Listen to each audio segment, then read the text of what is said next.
mga kababayan, saan man panig kayo ng daigdig naron. Dito na naman tayo sa another episode ng ating vlogs, Badong Aratilis po.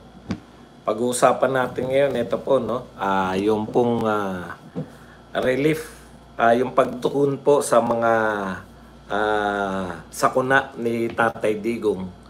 Tila hinahanap-hanap po ng mga Pilipino ngayon. Wala po talaga absent, no?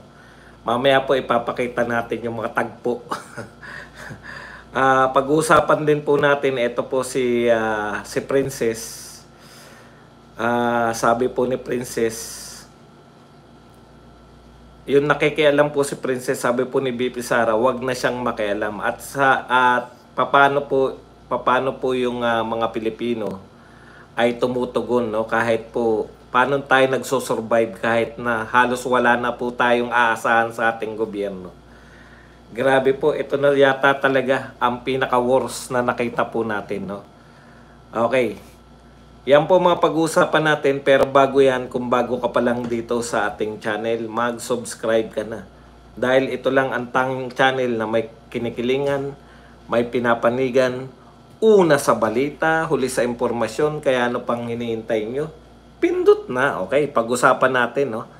Unahin na po muna natin itong sinabi, kasi maikli lang naman to sinabi ni BP Sara. Dito po kay Princess Abante. Sinabi na natin to kahapon, kaya lang mas maganda po i-reiterate natin, no?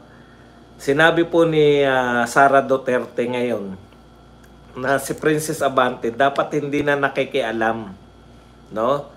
Dito po sa ICC. Okay. Dapat po si Princess Abante hindi na po. Bakit nasa boxing ba tayo? Ha?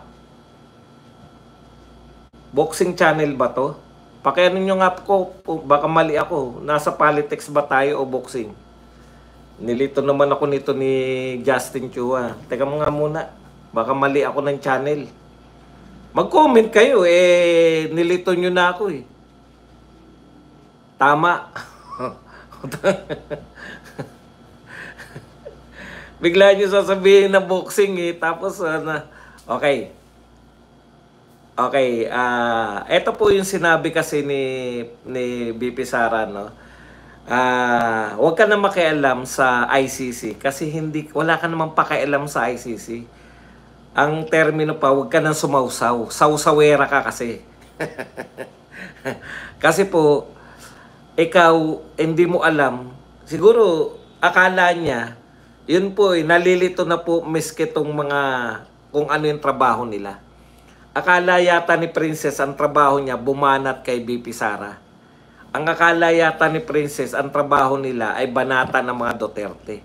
Spokesperson ka ng HOR. Ano sabi ni BP Sara? Dapat lahat ng nangyayari sa HOR lang ang sinasabi mo. Hindi ka naman spokesperson ng ICC. Huwag ka nang sumausaw. Yan lang po yun. Ngayon, siguro sinasabi nila bakit si BP Sara ay nasa ICC lagi. Pinaalala ni BP Sara, napapahiya tuloy kayo. Nakakalimutan nyo kasi. Dahil sa kaiinsulto nyo kay BP Sara, no, tinatawag nyo ng kung ano-ano, Pusit, Fiona, at kung ano-ano pa, kayong mga congressman, nalilito na tuloy kayo. Pinaalala lang ni BP Sara, kaya siya nasa dahig. Vice President siya ng Pilipinas.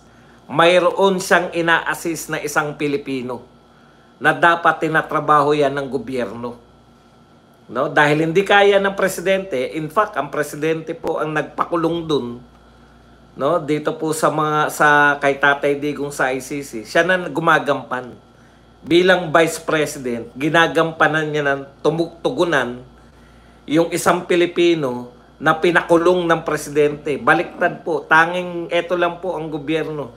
Lahat po ng gobyerno ng Pilipinas, paalala ko lang, pag meron pong nasa death row, ano po ibig sabihin ng death row? Bibitayin na. Pag meron pong bibitayin na sa ibang bansa na Pilipino, ibig sabihin po, dumaan na yan sa paglilitis. Ibig sabihin po, siya po ay napatunayan na sa batas. Doon kung saan man siya bibitayin, napatunayan na siya'y nagkasala. Di ba? Napatunayan na. Oh. Trabaho ng Pangulo at ng gobyerno na alalayan, makiusap doon po sa pinagkulungan na yun. Isang OFW na nasa death row. Ipapakiusap ng gobyerno natin para po maibalik sa Pilipinas, para kung sa Arabia yan, magbayad ng blood money. Dito po kay Tatay Digong baliktad. Hindi na nga tayo nakiusap, tayo pa po kusang nagdala. O sige, hulihin nyo na to. Bakit pinahuli? Staunch critic kasi. No? Si Tatay Digong kasi, pag siya yung kritiko ni BBM, maraming naniniwala. Nung sinabi ni Tatay Digong, siya yung una nagsabing bangag. Dami naniwala. At ngayon, napapatunayan po natin kung ano pong uri ng presidente to. Sinabi ni Tatay Digong, GAA, may problema tayo, maraming blanco. Dami naniniwala. Hanggang ngayon, lahat po ng mga atake ni Tatay Digong, pinaniniwalaan ng tao, kaya kinakailangan makulong. Yun lang naman po yun. Diba? Yan yung sinabi ni BP Sara. Okay, punta na po tayo rito. Huwag ka na makialam, princess, dahil wala namang kinalaman yung HOR sa ICC. Nakakalimot po kasi sila eh. Akala nila lahat ng atake sa Duterte, trabaho. Yan ba talaga ang sinabi sa inyong trabaho nyo sa House of Representatives? Bago po tayo tumuloy, alam ko po marami po ang mga tao na stranded ngayon. Marami po ang mga Pilipino na binaha po kung saan-saan, lalo na po sa Kamaynilan at Karatig. Papunta ng Bulacan, papunta mo ng Cavite, no? Marami po ang binaha at kasalukuyang nakalusong sa baha. Yung mga hindi makababa sa ibaba ng MRT, nakapag MRT sila, hindi makababa dahil yung bababaan nilang istasyon ay bahang-baha. Okay. Ang namimiss po namin, Tatay Digong, yung panahon po ninyo. May baha po ba nung panahon ni Tatay Digong? Nagbabaha rin po. Pero nakikita po natin yung mga truck ng militar, truck ng kapulisan, pati nga po minsan truck pa ng basura eh. Para po yung mga stranded na pasahero, madala po sila sa pupuntahan nila. Ngayon po, ang dami pong kuha ng mga iba't ibang media ng baha. Wala po ako nakikita na mga truck ng militar, truck po ng ano. Ano ba naman yan, gibo? Yan ba ang kahulugan ng yung mga ang aarte nyo? Pagdating sa mga pro-China, pati ba naman yung ito, hindi nyo na kayang tugunan? Nasa na po yung mga rubber boots? Namimiss ko po, sa totoo lang po. Yung mga rubber boots na nariyan na, umiikot na po. Baka may mga na-stranded nung panahon po ni Tatay Digong. Pasensya na po kayo kung iyan po yung pinakulong ninyo. Ano po ang kapalit? Ang kapalit po, habang tayo'y nagdudusa may bagyo, habang binabaha ang malaking bahagi ng Pilipinas, nasaan po ang Pangulo? Ayun, nasa abroad po. Lahat po ng patawag eh. Wala pong pinalampas. Hindi po ba alam ng Pangulo na magkakaroon po ng malaking bagyo? Kung hindi niya po inaalam, anong klase yan? May pag-asa pa ba tayo? Sabi nga po sa inyo nung panahon ni Tatay Digong, na ihanda na 2 to 3 days. 2 to 3 days po, naghanda na rin po yung Pangulo natin 2 to 3 days. Paparating po ang bagyo, naghanda na po siya. Naghanda na po na pumunta sa US. Alam niya pong may malakas na bagyo. Hindi po pwede, kinakailangan niyang makapagpa-picture sa kasama ni Donald Trump kaysa dito. Hindi po mautusan yung mga tao na ilabas nyo naman yung mga dati nating nilalabas, yung mga truck ng militar. Yung mga truck ng militar po. Wala po kami nakikita. Yun pong mga rubber boats po natin, nasaan na po? Ito pa po ang bumulaga sa akin. AFP in talks with US. Ito, pagmamalaki nila to. Yung AFP daw po, ito pamagat AFP in talks with US to use EDCA sites for PH relief efforts. Pakikiusapan pa. Pinakikiusapan pa po. Alam niyo po, ayaw ng mga Pilipino yung EDCA na nababahala tayo dahil dumating po yung nagdagdag po ng mga EDCA. No? Nagdagdag po ng mga EDCA nung panahon po na mainit po yung usapan na babawiin na ng China yung Taiwan. Sabi po, huwag tayong pumayag kasi gagamitin po yan.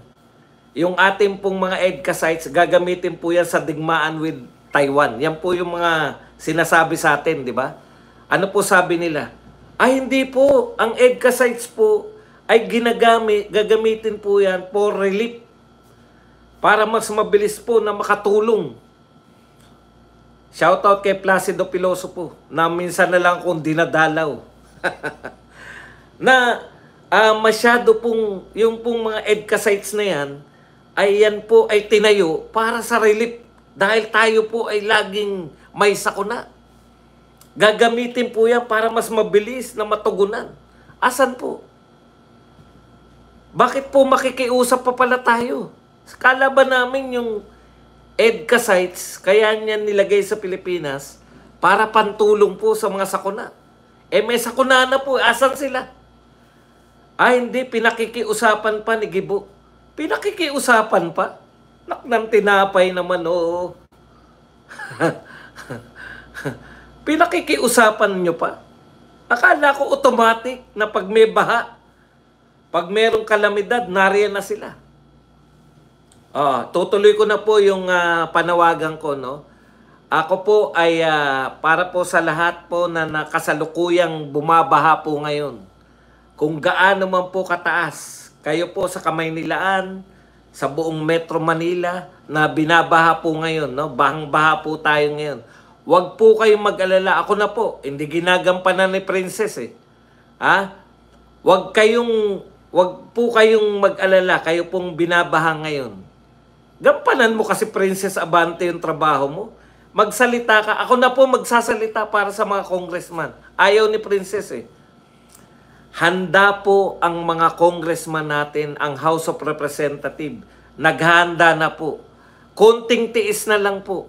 Matutugunan na po ang problema po natin sa baha.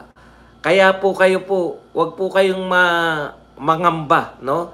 Darating na po ang tulong ng congressman. Gumagawa na po ang mga House of Representatives ng paraan. Malapit na po. Bakit po? Ano bang ginagawa nila Badong? Excited na kami kasi yan ba'y makakaresolba sa baha? Opo, tinitiyak ko po sa inyo na mawawala na po ang baha. Pag nalaman nyo po kung ano po ang ginagawa ng mga congressman ngayon, ay salamat naman, mga congressman. No? May ginagawa na pala sila. Excited kami. Kapit po tayo maigi, mga kapatid. Kasi po, matutuwa po kayo sa mga congressman. For the first time po, matagal na po bumabaha sa Pilipinas. May initiative po ang mga congressman para finally tugunan po yung baha. Badong, na-excite na kami sa sinasabi mo. Pag nalaman nyo po kung ano po ang gagawin ng mga congressman, talagang lahat ng galit natin sa mga congressman ay maiibsan. Bibilib po tayo sa mga congressman. No? Dahil talagang sila lang po ang nakaisip ng paraan na to. Si Marcos, pinagtatawanan po natin na ang paraan niya po ay ipunin ng baha para sa tag-init. Hindi po magagawa yan dahil paano iipunin yan? Pero ang mga congressman po, napakasimple, napaka-practical. Naisip po nila sa kabila po ng pagbaha natin, talagang grabe, groundbreaking po to. Sila lang po ang nakaisip nito. Kapit po kayo Baka po sa sobrang tuwa nyo, mahulog kayo dyan sa mga bangkong kinauupuan nyo. Sa kabila po ng mga sakuna, nakangisi pa po, no? Ang announcement po nila. Malapit na po, malapit na nilang imbestigahan ang Dolomite. Dahil ang Dolomite ang natukoy nila, nakaisa-isang punot dulo ng pagbaha sa Maynila. Kaya po, talagang congratulations po sa mga congressman. Ang tatalino nyo, ang galing po ninyo. Matutuwa talaga ang mga taong bayan. Excited na kaming maimbestigahan yung dolomite na yan. Yan pala ang dahilan. Ha? Kaya pala bumabaha. Dati namang walang baha. Ha? Ngayon lang bumaha sa kamay nila. Buhat nung natayo yan, dolomite na yan. Sabi nung aling nakausap ng GMA. Tindi nyo GMA ha. Isang ali lang. 24 oras. Ito po yung ali na nagpapatunay na ayon sa kanyang mga kaalaman, malapaham na kaalaman. Tindi. Grabe po. Mahusay talaga tong mga congressman natin. Nakakatuwa po. Palakpakan po natin sila. Dolomite pala ang dahilan. Naknang tinapay, hindi natin naisip yun. Estudyante pa lang ako, bumabaha na dyan. Wala pang dolomite. Ang gobyerno to. Hay nako. Wala ka talagang asahan eh.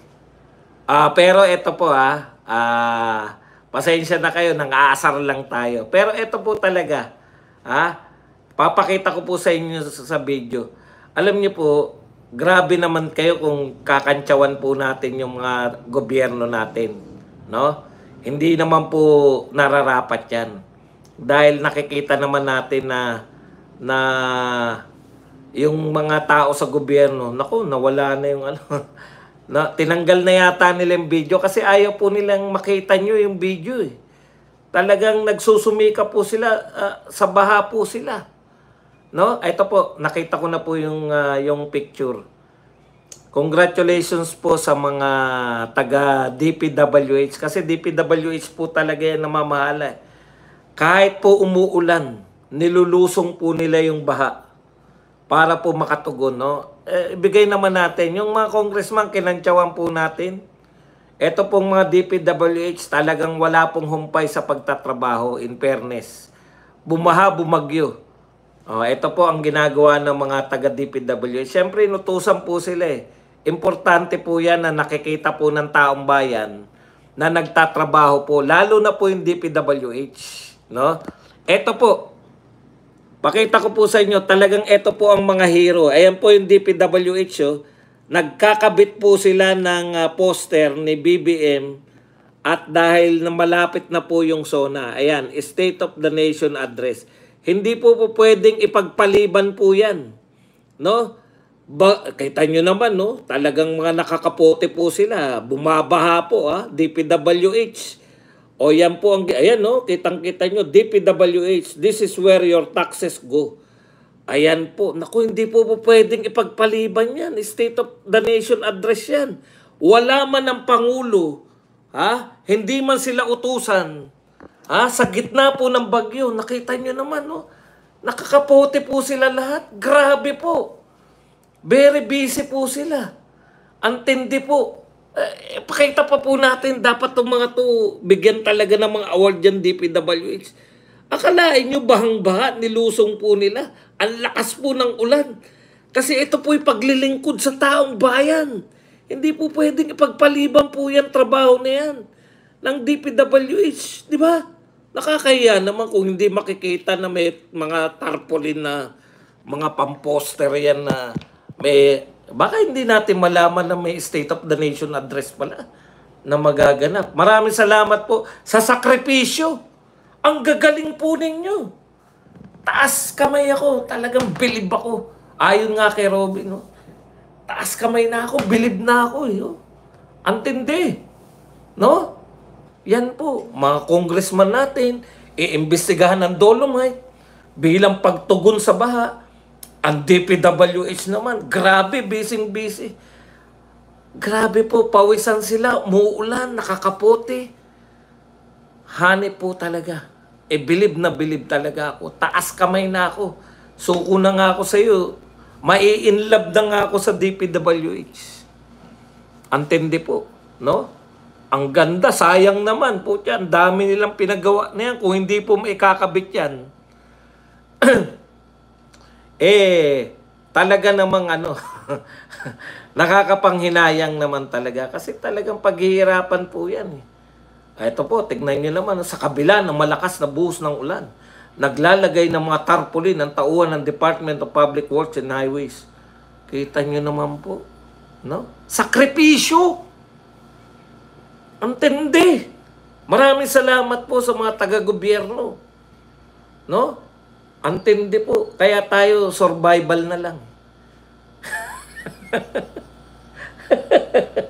O tsaka kasi kayo, hanap kayo ng hanap eh. Nariyan na.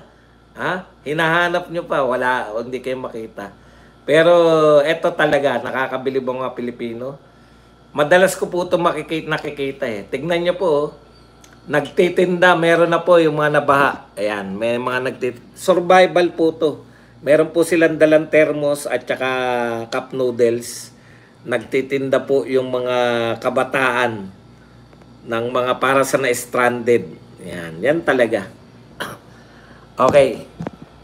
Antindi, no? Pero in fairness po kay BBM, mayroon na pong order, no? Eto.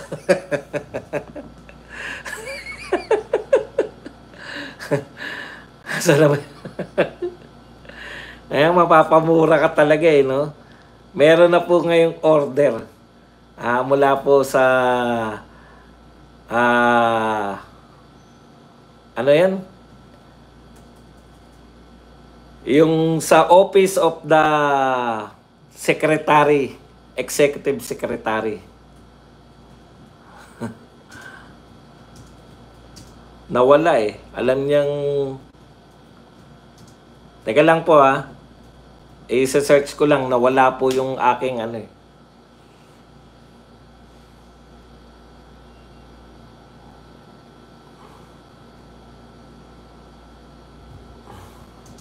Proclamation. Ano?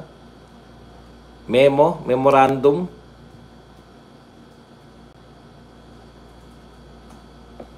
Memo.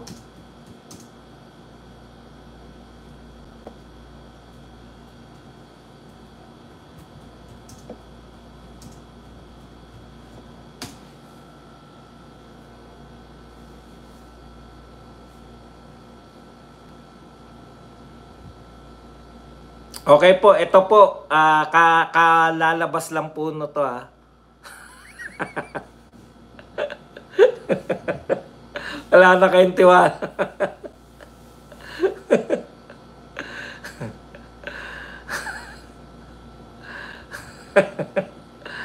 Okay.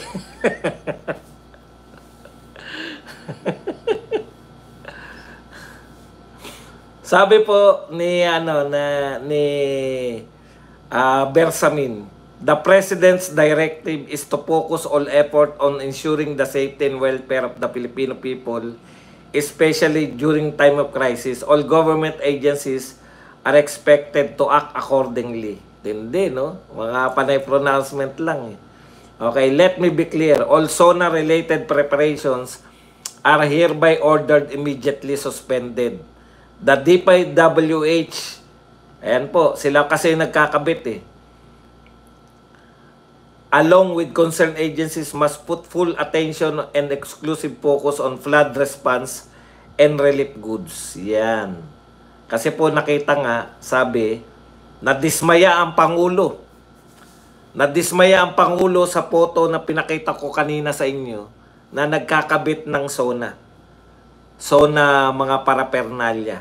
Dismayado siya eh. Bakit ka naman hindi madidismaya eh, putya? Binabaha na ang lahat po, tapos nagkakabit yung DPWH. DPWH nga dapat. Nakakamiss po no, si Pangulong Duterte, lalo na po sa mga sakuna na ganito.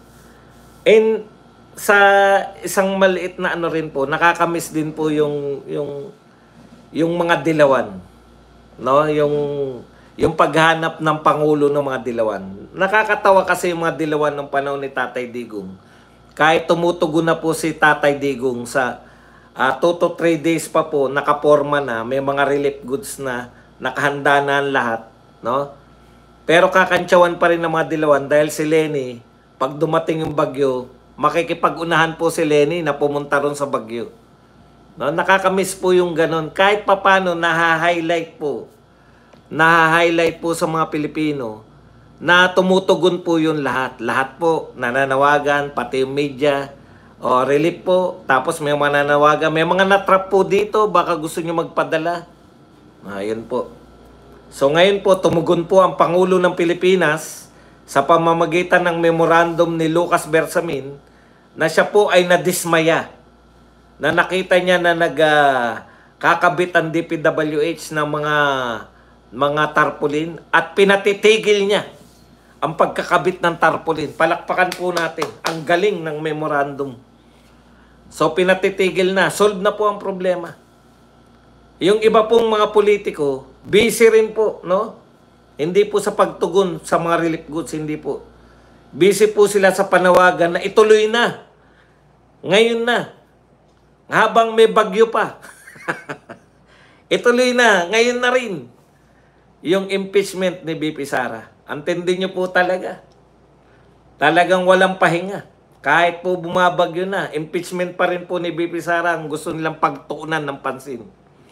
Ganyan po kalulupit ang ating mga pinuno ngayon. Kaya po mas maganda pong pakinggan natin ang sinabi, no?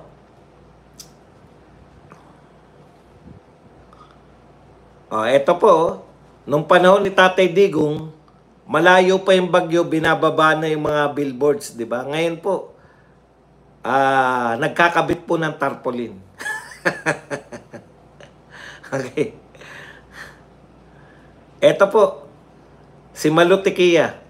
Ang sabi noong 2022, ang mga EDCA sites ay para sa humanitarian assistance and disaster response at military training. Asa ng tulong, hinihingi pa ng permiso, budol na noon, budol pa hanggang ngayon. Tapos imbis na HADR ay missiles ang naka-preposition sa mga EDCA sites. Saan nakatutok? Labanan na natin ng Taiwan, Bagyo Pilipino nasasalanta, bansa mo, tama? Okay. So, handa na po ang EDCA sites natin sa mga missiles na nakatutok sa Taiwan.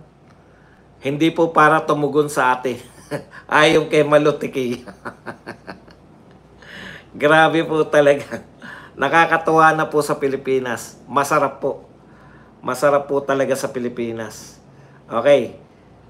Ito po ang sabi ni Baste Duterte.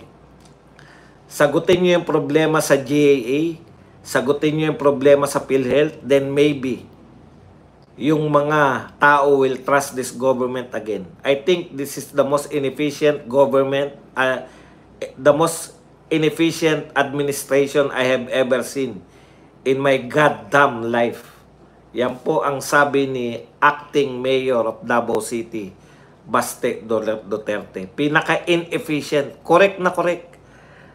Alam nyo, ang hinahanap ko pa pong response ay yung sa mga dilawan at kakamping. Dati po, nauna lang si Lenny sa mga bagyuhan. Naghanap na kayo ng hashtag nasa ng Pangulo.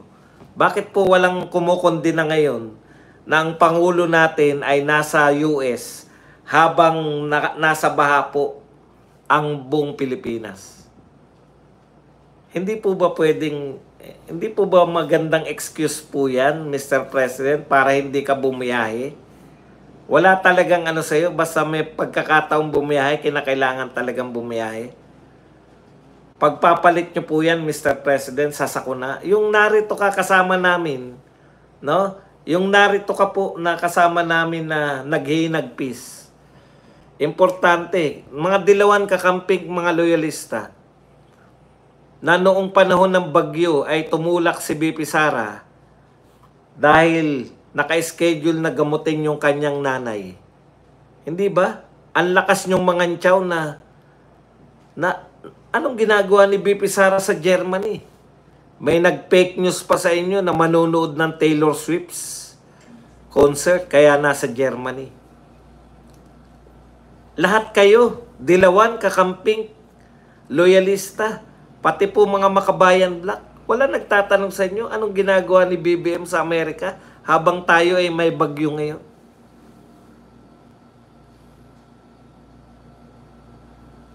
Sa bagay, nasanay na po kami, Mr. President, na hindi maghanap ng Pangulo. Nasanay na po kami, Mr. President, na hindi maghanap ng mga ahensya ng gobyerno.